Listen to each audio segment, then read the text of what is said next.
Welcome along to the Huddle Breakdown. We're here to talk about the week's news up until this point, which there's been a bit since Alan and I convened earlier in the week. We'll talk a little bit at the end, hopefully a little preview on Aberdeen. Probably not as much meat and potatoes there to go over. A lot more with the news flow of the last couple of days. You think we'd get some calmness here as our returning manager would prefer, I think. Um, but at least within the Celtic support, there continues to be some of these issues bubbling up. So how you getting on, Alan? Since we talked on Tuesday, was it Tuesday? For God's sakes, I don't even know. It was only Tuesday, yeah. No, Yeah. very good. It's because every day seems to bring another sort of thing to add to the to-do list. So it's just a lot. I believe there's a lot going on behind the scenes, but I think we're a lot of our support and we all have our moments are still in kind of toddler mode as far as we're signing somebody. It's like I get that, but I think. I don't know whether the fact that the English Premier League kicks off this weekend, therefore the sort of 25 person squads will be locked down, and those that perhaps are looking at potentially moving on will become clearer. Those that don't figure in first team plans, etc. Although the other side of that is, I hope we're not hanging our hat on fishing in that market totally. I mean, I know you can't accuse the club of not exploring more eclectic markets for sure. We can't say that. But yeah, the English market is, as we know, overheated. But on the other hand, as we've seen in the past with players like, Encham and Forster and so forth, and there's a huge amount of wastage in that system to take advantage of if you're smart. So hopefully, we've seen names like Tommy Doyle and James McAtee, who I'm a little bit familiar with because they played for the Blades last season and Sheffield United, helped them get promotion. Two very talented young players. I don't know if there's anything in those rumors at all. But if we're looking at that kind of player, then I'm okay with us fishing in that market. Yeah. That I think it's. Um, I've professed being relatively calm, even though that's the rational part of the brain, but you can't really help but start to get a little anxious um, as time moves on. But it's just not. I don't think it's rational to get worked up until the last week, really, because that's when a lot of this stuff Mm. gets done. Unless you have clubs, obviously with the English Premier League kicking off, you have had some deadlines. We've seen Kane move. I know, is that finalized yet? I don't know. I've been It seems like he's agreed. They've gone through the sort of 3 weeks of Daniel Levy performance art, and right. but all the noise seems to be that Kane's agreed to it, which again, will that have any knock-on effect in terms of potentially Kyogo? I mean, Bite your I, tongue. d- I don't think it will personally. That's just my personal view. I just don't think that his profile will be what Tottenham will go for, and I wouldn't be convinced that Kyogo would want to go. But that's maybe naive on my part. I'm sure if he was, you know, a 100 grand a week. large suitcase of money was delivered to him, I'm sure he would Right. have a view on that. And I'm sure I don't know if he's married, but I'm sure his wife would as well. But or partner or whatever it is. So yeah, that'll be Well, interesting to see. But yeah, yeah. I mean, certainly, as you say, some of the big deals are only just starting to settle, to sort of right. flush out now, aren't they? Well, these markets tend to work top down a little bit, so you get um, and that's across sports. The price setters tend to be at the top, the most in demand people, and then the market starts to kind of fill in as that happens. And you know, with Brighton setting a deadline allegedly with Casado now, and that looks like that might be shaking out. So you would think that there would be a downhill rolling effect as some of these high end markets get kind of set so yeah, trying to remain patient. um we've got some news though on that front. Obviously, Carl Starfelt switching over to the Spanish league, Celta Vigo. I think, is it Rafa? Did I see Rafa Benitez, the manager there now? Is that? Oh, you've caught me out there. I don't know. Yeah. Oh, okay. Well, see, but Yeah, yeah, so I don't know. it, yeah. So again, I think generally we've been more on the It critiquing is. side. I It is. wouldn't. Yes. Is it? Yeah, I thought I'd heard that or Mm, read it somewhere. mm, So mhm. that interesting. It's just Um, Not a no-name manager for sure. Um, but we've fallen kind of on the critical side of Starfelt generally. Um, I think I kind of know what your answer is going to be, but probably worth addressing because he has left, and there's still, I think, some debate about what the relative impact of that could be for the season going forward. So, what are your thoughts? Yeah, so listen, I think Ange Ball, as we called it, was kind of weird in many ways. But one of the things that I think it did is it altered our perception of players because the system was so strong. I think potentially there were players who individually on their own, that component, take them away from the team, put them in any other team, may not be that great, but get them in Ange's system, doing what he wants them to do, performing how he wants them to perform, can be highly effective. And the reason I say that is, I've been collecting data on Celtic players since the start of Ronnie Dyla's, so what's that? I don't know, it's maybe 7, 8, whatever it is, seasons. And very rarely, if ever, has the data been massively out of step with the sort of court of public opinion on players. I think, people tend to take extreme positions. Someone's either brilliant or they're garbage. There's very little in between, and that's one of the fascinations I had with the whole data journey was really, with a few exceptions, most players are competent in some areas, less so in other areas, and more highly so in other areas. And it's the data. The data helps you do is tease out that more rounded view of a player because, again, they might have missed an open goal, but there's these other 10 things they did during the 90 minutes that were actually really beneficial to the team. You probably don't remember them. They might just been like a little layoff or a run that made space for someone else or whatever. And you try and sort of capture all those things to give a kind of rounded view of the player. So the reason that I'm coming back to is that the under Ange, there's obviously been at least two players, Carl Starfelt and Rio Hatate, who the the seemingly the sort of the settled view of the mass of the support have a view, and the data does seem to be very different to that. And as I said, I've not really seen that happen before until those particular players.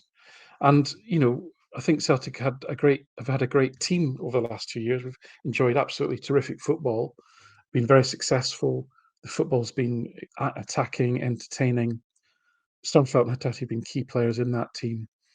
And I think what we're seeing or will see, and we even saw a glimpse of on Saturday, is that, you know, it was incredible in some ways the job that Postecoglou did to create such a cohesive way of playing that you could almost take any player out, put another one in, and the wheels would still turn. Everyone knew what they were doing. Everyone knew their jobs. And in Scotland, that worked absolutely brilliantly. We did. We just completely blew teams away, and we blew them away such that Endo used to lament, "Oh, what we talk about this week?" Because guess what? We won. We won easily. We played as effective as we had done the week before, and probably as effective as we were going to play the week after.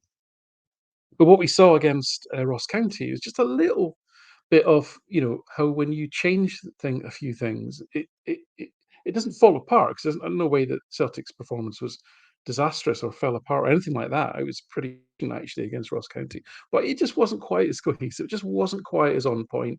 Things were a little bit sloppier. Things were a little bit lax, and that's what happens when you change things. And you and I have had this conversation about you know if you're recruiting to fit into this very specific Ange ball, um, what happens when you change the manager? What happens when you change the system? Will those players be actually good enough to play in a different system where they may be asked to be more autonomous? They may be asked to make more decisions. They maybe have to play off the cuff a little bit more in terms of deciding which runs to make, etc. So all of that. That was a big preamble, really. But why I think it was important to Starfelt is because you know Starfelt clearly struggled quite a bit when he first started. There was a lot, it was a very high error rate, and I think you and I came to the conclusion in the December of the 6 months he'd been here that this guy just wasn't going to make it. But Postecoglou believed in him. The relationship and the form with Carter Vickers became a good one. Starfelt kind of just simplified his game a little bit to take away some of the complexity and make it easier for him. He fitted well within the system. And last season, there's no doubt he absolutely improved. He improved to an extent where I would say he was of an equal. Well, what the data says, not me. What the data says, he improved to a level where you would put him in that bracket of central defenders like Boyata, Sviatchenko, oops, even though Simonovic, etc. What I would call decent, solid, good centre halves. They're not in the Van Dijk, Carter Vickers, Julian at his best. Not at that level, but good enough and competent enough. And I think he got there. Um, and as I say, we've talked about before, he had some great strengths. His aggressive defending would be a positive. He could turn the ball over. He could force mistakes in the forward. Um, I don't think I've seen a centre back quite as effective as him in the box. I don't remember him missing a header in the box. I think he was brilliant in the box. Most of his trouble happened when he was asked to do stuff outside the box, whether it was defending against aerially competent uh, forwards, or whether it was people running at him, or whether it was getting caught, pulled under the ball, whether it was making rash challenges and so forth. So I think will remember him fondly. I like the fact that he improved in the time that he was here. I think he was. I think he was absolutely trusted by Postecoglou, and fair enough, and he responded positively to that. Became a really good partner for Carter Vickers. I think it's highly disruptive that he's left, but on the other hand, I don't think his ceiling was going to stretch in terms of would he be a better player under Rodgers. I suspect probably not, because, as I say, it will be a slightly less structured system that we play under. So, and good luck to him. Listen, if it's a personal reason, it's not the worst thing in the world to happen to him. He's got a La Liga team under Rafa Benitez. I mean, that's a great move for him. I really wish him all the best. But fascinated to see, as always, we move on and what happens next. So I was able to catch a part of your Axom appearance on the Friday Bulletin this morning over my coffee, and I heard you mention. I'm going to steal some of Paul John's content here. I hope he doesn't get too upset at me. But um, so you had mentioned a factoid on clean sheets, and I was wondering if you could repeat that because I'm going to segue that into something that I tweeted about or X'd about this week. Yeah, so the discussion went on to, you know, Carter Vickers and Starfelt. There was a fact about that they hadn't lost Celtic hadn't lost a league game where the two of them played together, which is a remarkable stat. I mean, Celtic have had a remarkable 2 years and haven't hardly lost a league game anyway, so that is remarkable. Um, and the question was, are they up there with the great sort of partnerships of recent times? I just threw in the fact that I asked the question, what was the partnership that got Celtic the Scottish clean sheet record? Because I think Celtic went something like 13 or 14, I can't remember exactly, games without conceding a goal, and that was a record. And Fraser Forster was in goal, but nobody could remember that it was actually Van Dijk and Ambrose that were the central defensive pairings. So that was the kind of that was the sort of factoid, as you say, that behind that one. But it got me thinking about, what were the great, central defensive, partnerships of this century. I mean, because even people, unlikely as it may sound, somebody mentioned, McManus and Caldwell. They were incredibly successful, and probably neither of them are remembered as anywhere near the best central defenders Celtic have had in the last 20 years, but they were incredibly effective partnership. I think the great partnerships in the last sort of 10 years since I've been doing this have been ones that have not lasted very long. So there was a year when Julian and I are together were absolutely Yep. fantastic, Yep. and there was a year, the year of Van Dijk and Denier. Those two together were absolutely fantastic. Um, you could argue, Carter Vickers and Starfelt last season as well. I think that's fair, and that you can't argue with the fact that Celtic didn't lose a game when they played together. So fair enough. Yeah. So my segue on that is so I did a thread on how I've kind of tried to come up with as I call it, a performance attribution analytical framework relative to football, and kind of contrast that to how all of us kind of think about these things emotionally as supporters, right? So you get this kind of binary top down supporter mantra, which is, if we're successful domestically, we win a treble like we did last season, then that kind of permeates and almost like Mm. fairy dust and gets sprinkled on everybody. And Yes. everyone probably gets, Yes. a bump up in perception as far as, how good they were individually. So what I've tried to do is come up with, a little bit more nuanced way of kind of assigning credit, so to speak. And I posted about that, and I think, and we've talked about this. I think that last season we talked about it quite a bit, which was that the interplay of what you spoke about relative to Ange Ball with the structural advantages that Celtic have from a budget and from a talent perspective just completely overwhelmed the league in a way that, quite frankly, I didn't expect. We've talked about that last season, and I think that component gets underweighted as far as the attribution as to why, right? And the other part of this, so this that permeates on all kinds of stuff. Like people, a lot of people understandably are disgruntled, thinking that, if this is one of the best center back pairings that Celtic have had in a long time, well, then why is he only going for 4 million or 5 million or whatever he's going for to a top, big five league?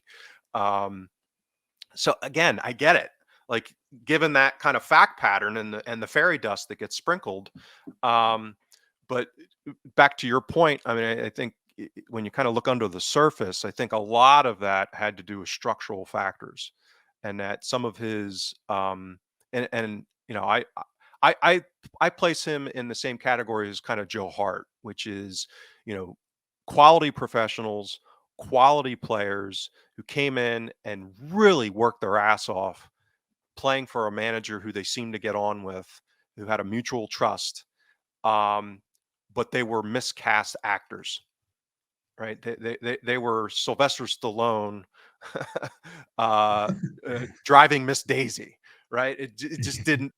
That's Morgan Freeman's role, right? You put Sly into that one, it doesn't make any sense. And so I think both of them really did a great job with the raw equipment that they have, in order to go into this system, this very specific system. And that's where I will remember both of them fondly.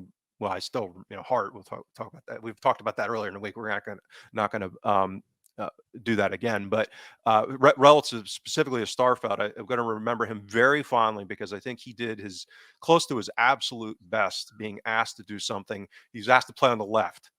Probably the worst thing that could happen to him relative to his skill set. I mean, his limitations on the ball. You've talked about it with the body shape, and he's not like a great two-footed center back to on top of that. Um, so he just really did, I think, a great job, given his limitations and what he was asked to do in that role. But again, if you take a nuanced analytical approach to this, and I had posted on this, or I did a column, when Navrosky, this was before it was kind of set that it looked like Starfelt was leaving for Celtic Way, and I went back and I basically documented his error rate, and his error rate domestically was fairly consistently bad.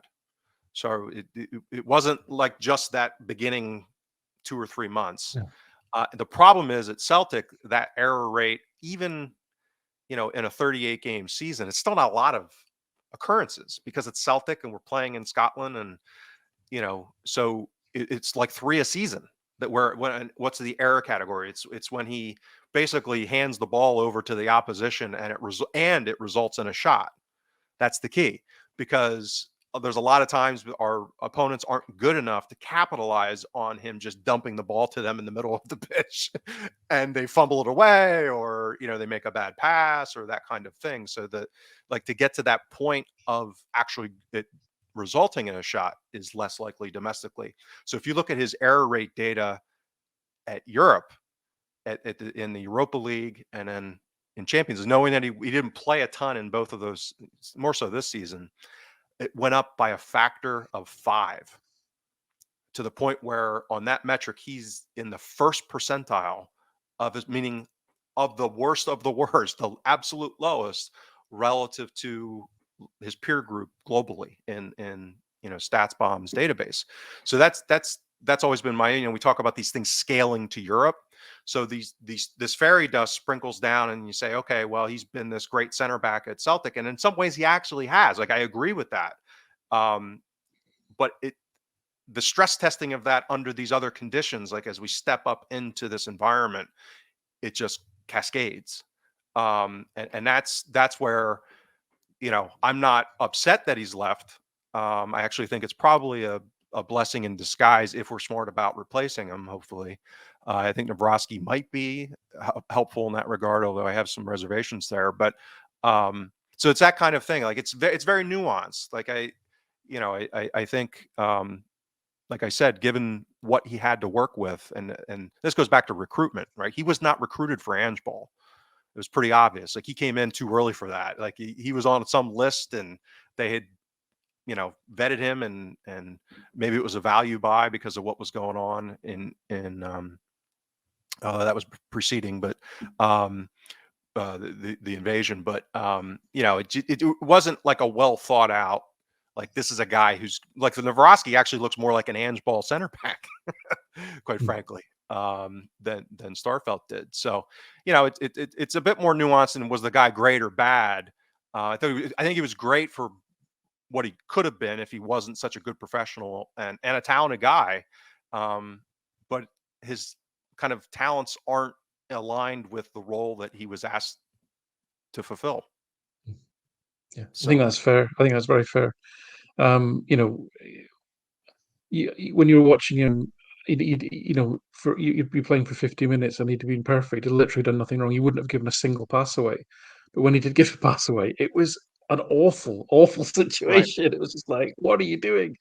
And that was like fairly sort of typical. But I think, listen, it's a good point, well made. When we talk about scaling, what we mean is, can you perform at the same level as you do in Scotland, and it is equally as effective in the Champions League? And for him, it's not. I think the remarkable thing that people have almost taken for granted is Cameron Carter-Vickers, because the remarkable thing again about him is, however Starfelt played, whether he was having a good day or a bad day, whoever Carter-Vickers was playing with, whether it was Starfelt, Welsh, AN, other, Carter-Vickers' performances never wavered. They never dropped. They never Yep. reduced. So, Yep. in terms of fairy dust, a disproportionate amount should fall on his head in terms of, why did Celtic not concede so many goals? Why did that partnership keep, not have any losses against them? If you look at the performance data, the consistency of Carter-Vickers, in terms of attribution, I would say was a far more important factor. Not to say Starfelt didn't play his part. Of course he did, and he did it very well. But like you say, I just don't think he was the right player, but he did the absolute most with what he had. Yeah, and this goes back to the importance of, you mentioned McManus and the Strachan era center backs who were asked to play a very specific way, and it wasn't glamorous, but it was effective in the European theater because one could argue reasonably that even at that point, and it's gotten much worse since then, that the disparity in resources, for Celtic to play a front foot attacking, aggressive style versus pot one and pot two teams is, I think, highly questionable as far as whether that's realistic to be effective over any like significant period of time. And so it's about this fit of strengths and weaknesses, because we're not going to be able to buy a finished Van Dyke product. So it's, how do you cobble together these players relative to how we're going to play, and the fact that how we're going to play domestically is and the strengths and weaknesses are almost completely different than in Europe. And that's the kind of the crazy part. And this is why I thought he was a really bad idea under Ange Ball, was that all of his strengths were kind of devalued, meaning that we weren't going to bunker and play and defend our box, which actually would suit him. And actually why I think he's probably a pretty good candidate going to Spain, because they're going to, under Benitez, when he's playing the top 5, 6 teams in Spain, he's actually probably going to be in pretty good shape stylistically. Um, and so we were going into the Bernabeu trying to play front foot with Carl Starfelt, you know, um, playing as a high line ball control center back. And it's just like, I'm not sure that's not fair to him in some ways. And it's probably not a reasonable expectation that that's going to work out too well. Um, so I think, putting guys in better positions. So I think probably where we're heading is this is why I said I have some reservations on Navrosky. Is if the game plan is to be more conservative and to maybe play 5-4-1 and bunker a little bit against Real Madrid in Madrid, that kind of conceptually, that actually probably does lend itself to Carl Starfelt. More so than a ball playing center back in some ways. So it's very nuanced in that way, in how these kind of strengths and weaknesses. And to your point, like, a huge part of this is what are the strengths and weaknesses of the guy next to him. And Carter Vickers has a lot of strengths.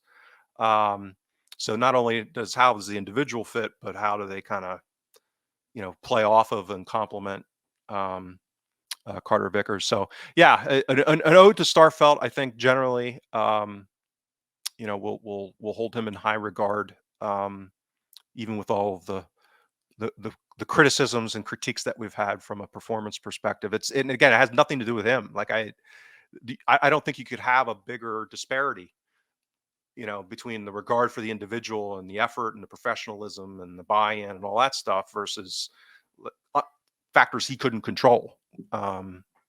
And him, doing the best he could with the circumstances. Um, so yeah, let's move on to maybe some of the other news. I guess was there a big press conference or something, or an interview that made some headlines over the last 24 hours? Did you hear anything on that front? Yeah, I mean, it seemed it came to come to light that Bernabei, because he was completely missing from the squad last Saturday, that he'd slipped in, which I'm sure we've all done that in our youth. I think I'm not making excuses for the guy. I don't know the situation. I think he's got a young baby actually, but Oh, then he's had we've a all couple been of there. yeah, he's had a couple of indiscretions so far. I think Yeah. he had an unfortunate incident last year that's probably a little bit more worrisome, but this sounded like a bit more of a sort of human type thing. But anyway, listen, looks like he's back in training. He'd had a good pre-season. I was wondering, speculating whether he might have a chance of getting in ahead of Greg Taylor just based on pre-season form. I suspect that has gone for the short term. In the if Celtic continue to perform reasonably well like they did um, last week, then I think he will be a sub until if or when Taylor's form degrades slightly. So there was that, and then there was some chatter. You seem to make a point about obviously he's been quizzed about Reo Hatate not starting again. I think the level of perception really about Hatate's performances mean that this was seen as quite a ballsy and big move that he wasn't in the first 11 and Turnbull was. So that seemed to gather some attention. I think Rodgers was just saying that as far as he's concerned, Hatate understands what is required of him, is training well, and therefore will play a part of the season, which is exactly what you'd expect, really, him to say. So I don't know what's behind that. As I say, we speculated last week about so could it be form? Obviously, the sort of preseason games that was certainly the case. I think the number of blind passes he gave away against Bilbao was something that the manager didn't like and was concerned about. Whether there are other issues around attitude or buy-in, whether he feels he's run his course with Celtic, I don't know. But certainly there seemed to be a shift between Hatate as he played in Japan and then Hatate when he came back to the country. Turnbull's come in, done a decent job, I thought, against Ross County. Did pretty well actually, in a slightly different role with O'Reilly in a quite like the fact they were both of them trying to get into the box, get past the striker, which I thought was worked really well. I think they're both capable and skillful at that. That's what Rodgers wants his two number eights to do. I could see that that's probably not Hitate's strength. I think he's better deeper. He's better with the sort of play in front of him. I don't see that he's one that's going to sort of run past the striker and be getting on the end of passes and all that sort of thing. So maybe there's a little bit of that in it as well, just in terms of what the demands of that number eight role are under Rodgers in the early bits that we've seen. So yeah, I think those were the two things. And I think it's been kind of packaged together as Rio Rodgers being putting a stamp on the squad, being disciplined, etc. I don't know if that's just a confection or that's a reality. I think we've seen in the past with Rodgers, he is somebody that you do need to keep on the right side of, and you will turn if you're not perceived to be on message. A bit like Postecoglou, you're either in or you're out, and I think Rodgers is probably quite similar in that regard. Well, and if I go back to the kind of the attribution framework that I was referencing, one of the things that you and I had talked about a lot last season was about the potential for maybe the perception of the quality of recruitment was getting some of that fairy dust that was really, Ange ball being laundered. um, and I think this highlights a couple of things, which is the potential for that, meaning that Rodgers may be coming in and having a different view than that's disparate from what the consensus fan view is on some players, good and bad, by the way. And the flip side of that is it goes back to the strategic question. Is I would call Postacoglu and Rogers, maybe kissing cousins, as far as how they are going to play at Celtic. They're not too far away from each other, but relative to Celtic, kind of really getting forward and making these advancements, it's a question of optimization.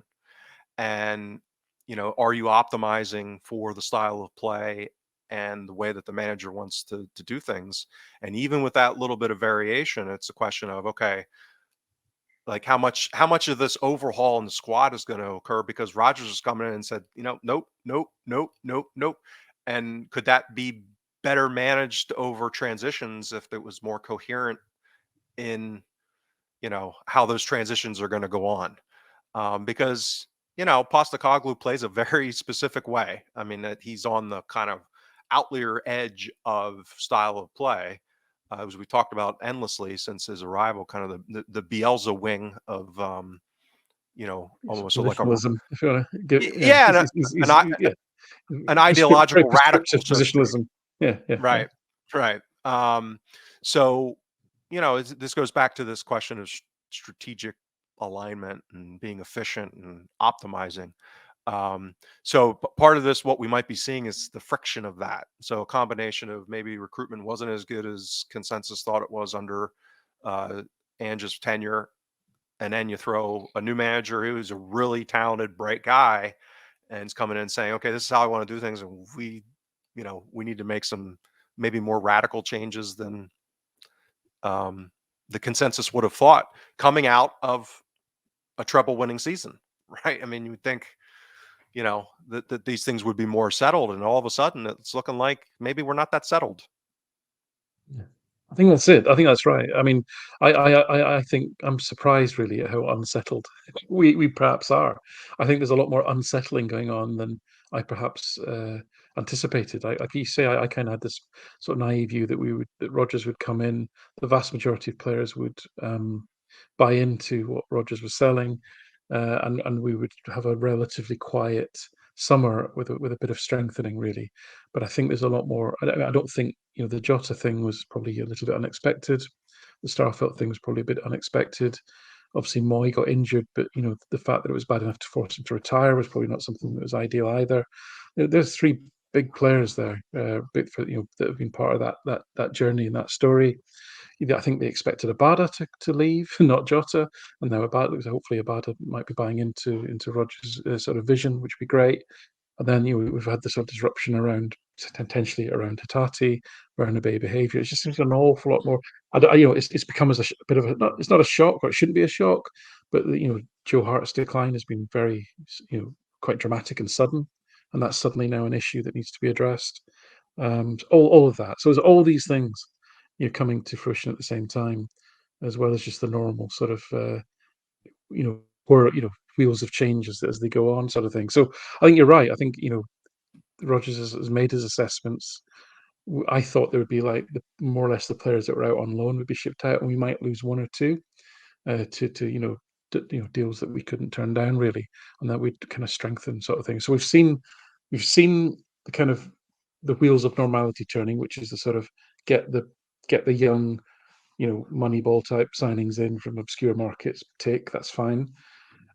We've seen the big deals with under Jota happening. That's fine, but we haven't seen the big incomings yet, and there's a bit more disruption in the current squad than perhaps we a bit anticipated. So I think you take all that together, probably just a little bit feeling a little bit uneasier than if we were sat here 2 months ago, maybe.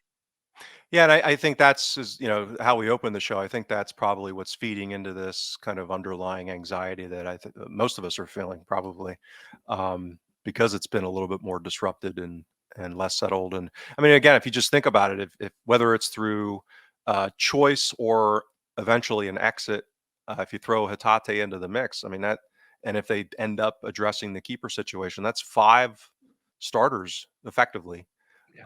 um, from last season. And I don't, even I, who was, probably on the extreme wing of thinking that there might be um, more of an overhaul than some, I wouldn't have thought five.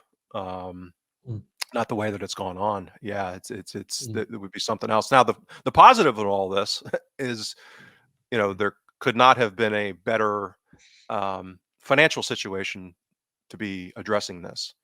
Um, so again, it's not a dour um, assessment from me. It's more so, again, ideal. Like, how do we move more towards the more ideal? Because I'm not. You're never going to get to the perfect ideal. But if you're going to continue to make progress towards more efficient, better decision making, um, you know, resource maximization, that kind of thinking, um, I think we're still a ways away from that. But having a lot of money to maybe paper over some of those inefficiencies, I think, is better than not having it. And um, so that's the good news.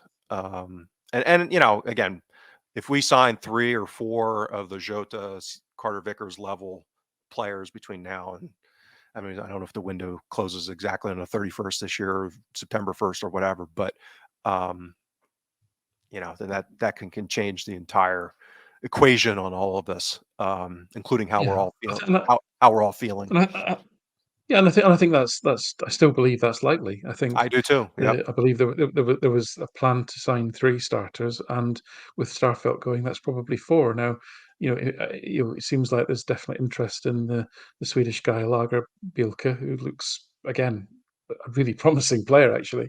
Um, all the usual caveats in place. Never seen him play, just seen the highlights and the data.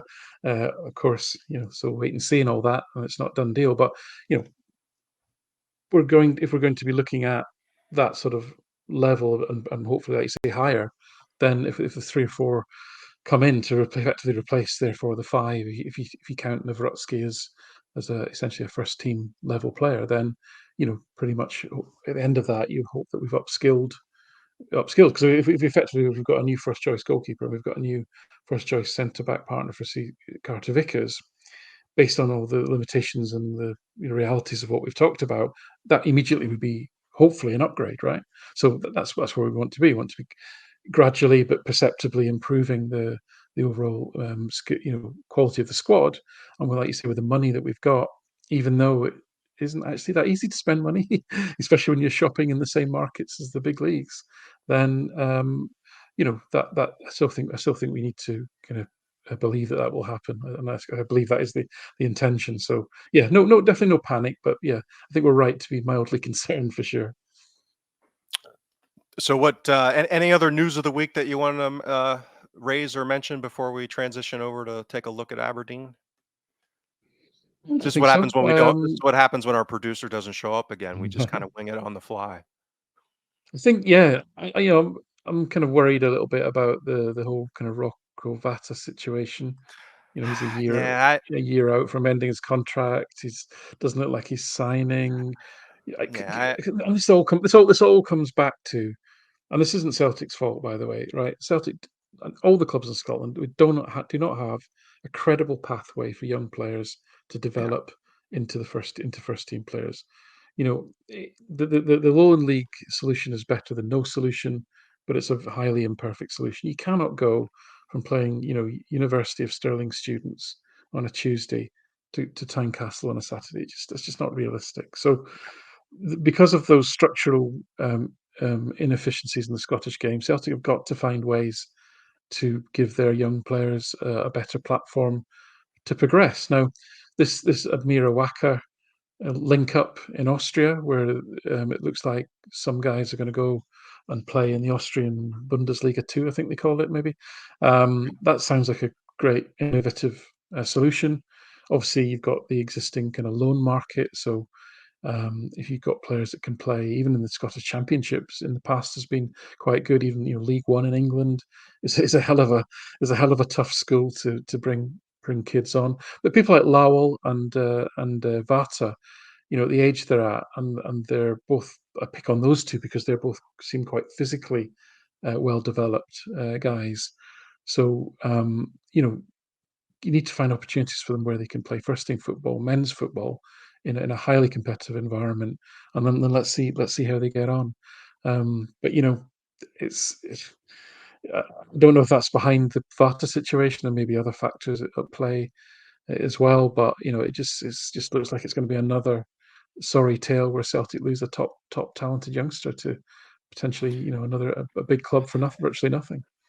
Yeah, and that's unfortunately seems to have been the trend in recent years. And this is where you go back to, um, and I've said this in the past. It's one of my concerns has been there's always this, and again, this has happened across sports.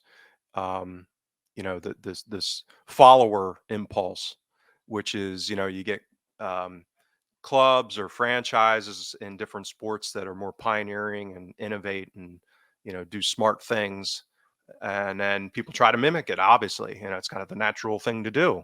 And there are smart ways to go about doing that, and then there are ways that aren't that smart, right? And a lot of clubs and franchises are in this kind of perpetual cycle of, not really smart mimicry, right? So they're kind of always chasing, um, the level setters. And that what I've preferred to see is Celtic figuring out a way to be innovative, but looking at the specific situation that Celtic are in. I mean, that you can't. They're not going to be Salzburg. That's crazy.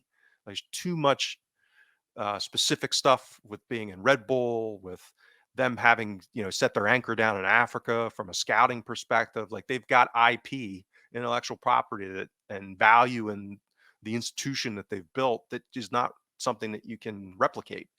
Um, but you can get really smart people that are innovative and say, hey, like let me walk into the specific situation at Celtic that has this SFA problem and the culture problem within Scotland and this pathway issue. And, that to me, that should catalyze radical thinking, which is why do we even have an academy? Do you go the radical route of a Brentford, even though they've kind of circled around and maybe revisit? And that's the thing. It's like how much money has been spent on all of this player development with not a lot to show for it for quite a long time now.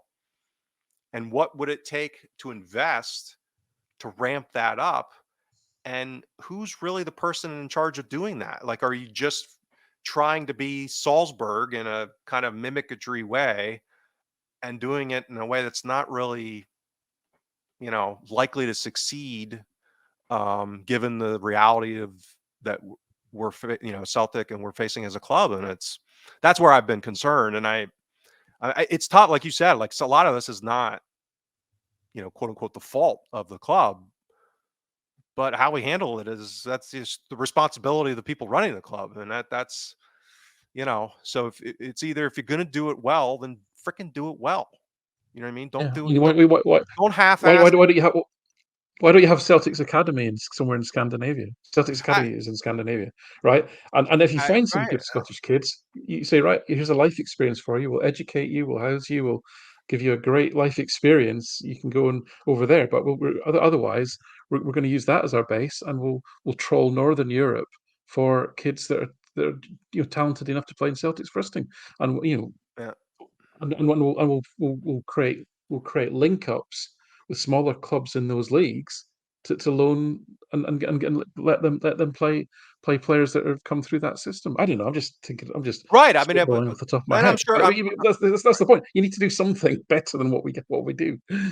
Yeah, and I guess that's always been my concern, which is if you kind of look at the pattern of the player retirement path, right? So you're feeding into the coaching system of, understandably, and again, but are these the most talented people that could be setting the stage and the vision and moving the things forward in a way that's going to make it, you know, I'll call it European class, right? That maybe like top third, right? And again, we talk about this from a player trading model. We're not going to be Benfica, we're not going to be Salzburg, but can we at least be better than Malda?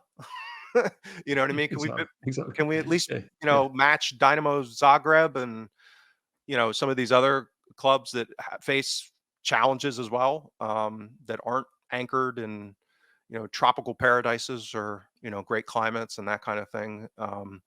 So yeah, it's your so I agree that news is not surprising, but it's that I don't know. We'll see what the game plan is to maybe stymie that hemorrhaging, because it's become a hemorrhaging. I mean, the last 3 or 4 years, it's been pretty much, if it's a good quality player, two things are happening. Number one, they're not getting a sniff of the first team, and they're leaving. So We're losing them just on the cusp of getting into the B team. They're not even, right, they wouldn't even be ready for the first team. I mean, right, arguably, maybe Ben Doak seems like an outrageously talented player, and that's going to be a huge loss, I think, in time. But players like Hepburn and Morrison, I mean, they were nowhere near even the B team yet because they were too young. right, So right. we're losing them because they're thinking, well, what am I going to do now when I turn 16? Oh, you're going to play in the Lowland League if you're lucky. Well, or I could play for Bayern Munich's B team. Well, it's like, Right. okay. Yeah. Anyway, Not a listen. not So a tough Aberdeen decision. game. Let's get on to that. Let's get on to Yeah, the yeah. Aberdeen game. Yeah, yeah. Go on. You've been doing some good digging on this. Yeah, so, the obvious caveat applies, which is when we're dealing with, relatively small sample sizes of games, that, there's a lot of noise that enters the picture. Um, but I was just curious because, anytime I hear, a pervasive narrative in Scottish football, my alarm bells go off. Like when I hear a bunch of people echoing the exact same thing, it just, the way my brain works. I'm like, that's an interesting, the fact that that's happening. It sounds like it's universal. I'm just going to go look. Like, does does an analytical approach to how games unfolded, does it support what the narrative is? And then I look for like big gaps, and that's usually when I try to either do a thread or say something on here, because a lot of times there are times when perception does match the underlying. um, so the transition in their manager last season occurred with a huge shift in results. Like, that's obviously objectively true, to the point where they were able to, secure third place, and that's been a big deal. And hopefully they're able to make some progress in the Europa League, qualify and get the group stages there, and have some success there. But it will not have been because their underlying performance metrics improved under the new manager. Um, so if you actually look at kind of underlying trends, they did get more resolute in a defensive perspective, meaning that they did, kind of reduce chance creation from the opposition by about 10%. Um, and most of that was in open play. So again, that's kind of a good thing, normally, all things being equal. But the problem was that their attacking output tanked in a meaningful way more than their, we'll call it, suppression of chance creation occurred. So if you kind of net out open play, you look at set pieces and XG for both. It was not a positive trend that emerged. And you say, well, why does that matter? Results turn. And well, of course it did. The question is it sustainable? Right? Was there something structurally and fundamental that changed that the manager controlled, or was it some of these other kind of just weird factors that occur in shorter periods of games? It's the same reason why sometimes managers get sacked stupidly, even though I would argue at Hibs with Ross, Jack Ross, and pretty good managers on a relative basis end up getting fired and sacked for what is really just variance, or bad recruitment or bad fit and some of these other things. So again, back to this attribution mentality of thinking about like what actually drove the performance. And there was two big things that occurred during this period. Their finishing was good over, I think it was 15 games, that they just finished more chances than they had under Goodwin. And I didn't get down to the point where like the actual players, like I didn't look at the mix of which strikers were playing or how the chances fell between forwards and midfielders. I didn't go to that depth because quite frankly, I don't care that much, but it's not Celtic. But just on kind of a basic level of, what chances that they have and did they finish them or not, it swung huge from they were really under finishing and they went to really good finishing. So that's a big chunk. Like that can be as much as like a goal a game at times over that Mm. number of matches. And then at the same time, Roos, who's been a good keeper, a good shot stopper, probably the best in the league, went from being good to really good during that window.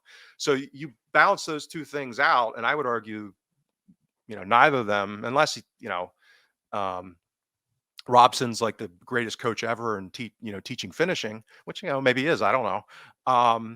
That for the most part it was probably just kind of variance that drove a lot of this.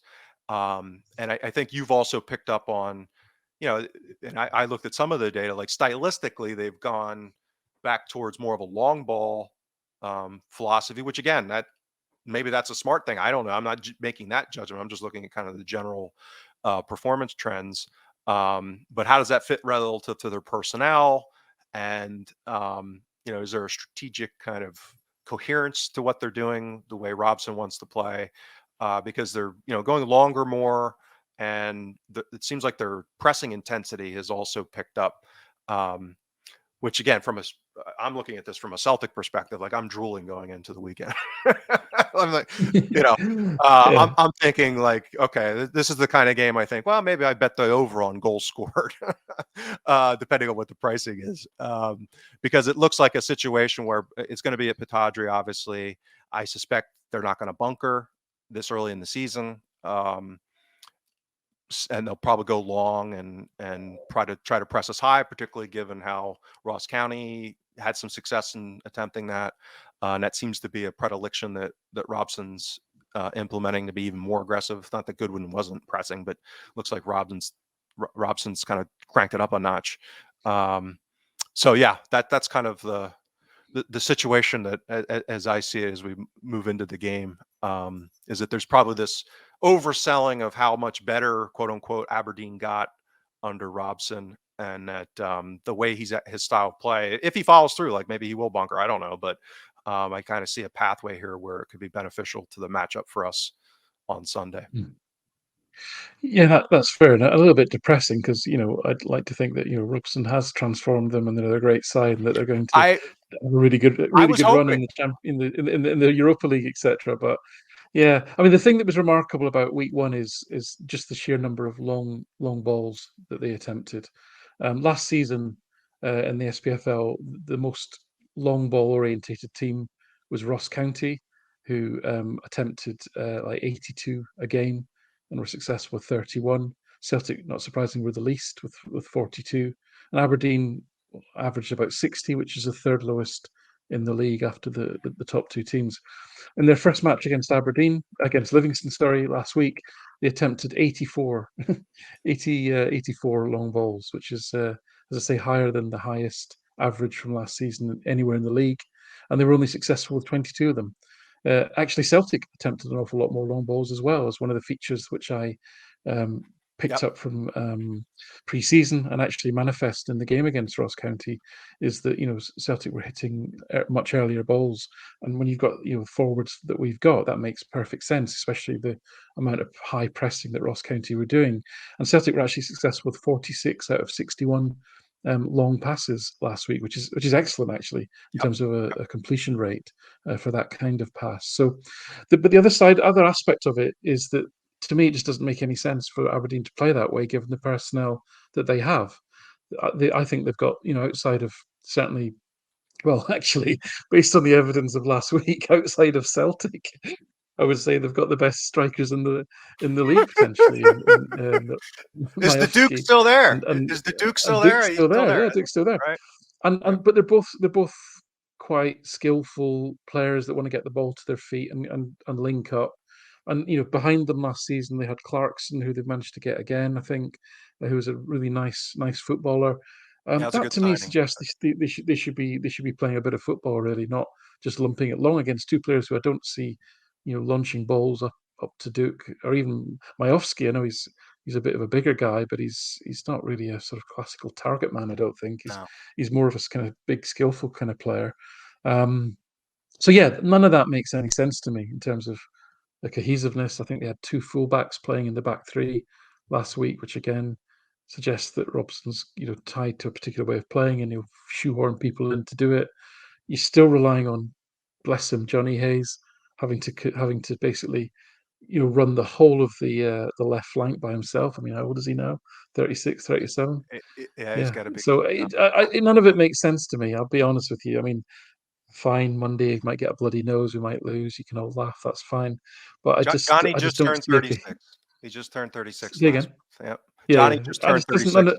of it. Just none of it seems cohesive to me, really, in terms of what Robson's trying to do there. So that's all good as far as Celtic are concerned, I guess. But it's sad in terms of we'd like to see some good coaching talent in the Scottish Premier League, because the potential of the Aberdeens, the Hibs, the Hearts that are there to be, if you think of other clubs in Europe that have, somewhere between 15, 20,000 average crowds, that's a sufficient base on which to grow a decent football club.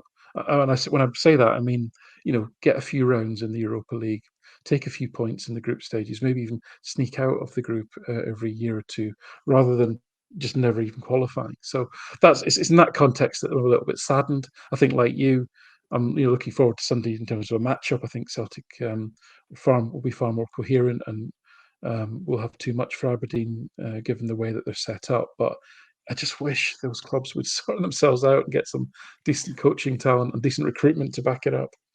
Well, and if I try to take the charitable perspective, is I think it was at Livingston, right? So, again, it has its own ping pong They didn't have a tendency. shot on target. Well, They no, didn't I have a know shot on that, but target.